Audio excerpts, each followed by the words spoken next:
এসব রোজা রাখতে মাইতাম না, তোরা রাখবো। অনেকে জানেন যার গোছ রোজা রাখা ফরজ, এগুলো যদি রোজা না রাখে এগুলোর আখেরাতে ভয়াবহ শাস্তি আছে।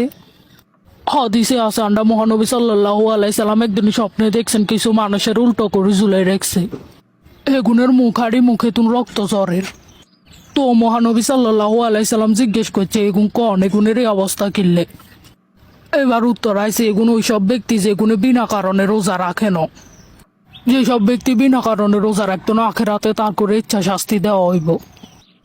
অঙ্গানের সুস্থ সবল আছেন, অঙ্গা যদি আল্লাহর ইবাদত না করেন রোজা না রাখেন তাহলে একদিন আফসোস করবেন। অন্যের উসে রোজা রাখা ফরজ, আন্নে যদি অঙ্গা রোজা না রাখেন আন্নের কত গুণ আর আন্নে জানেন। ছোট্ট ছোট্ট হোলামাইয়ারা যদি রোজা রাখতে পারে আন্নে কিল্লে রাখতে নাইতেন, আন্নের তো বয়স ঠিকই হয়েছে। রমজান মাস হয়েছে ইবাদতের মাস, এই মাস বছরে একবারে আই, এই মাসে যত ইবাদত করবেন তত সোয়াব। নামাজ পড়েন রোজা রাখেন দেখবেন নিজের কাছে শান্তি লাগের। এখন আই আর বালাল্লাই কইয়েন, নানের বালাল্লাই কইয়ের।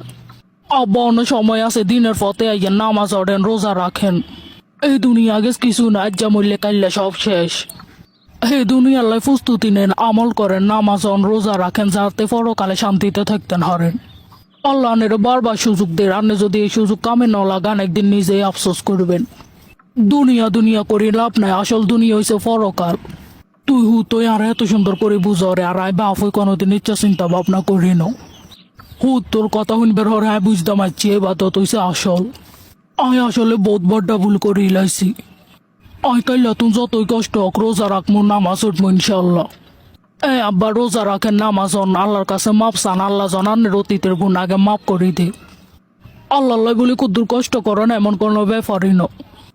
আয়াত যা তুমি 5 ওয়াক্ত নামাজ রোজা রাখমু আর অতীতের গুণ আল্লাহ মাপ চামু। আল্লাহ জানার অতীতে সব গুণাগর মাফ করে দে ইনশাল্লাহ। আব্বা আল্লাহর কাছে মাপ চান, আল্লাহ নিশ্চয়ই মাফ করে দিব। চল হুত নামাজের সময় হয়ে গেছে, এক লগে মসজিদে যাই। চলেন আব্বা।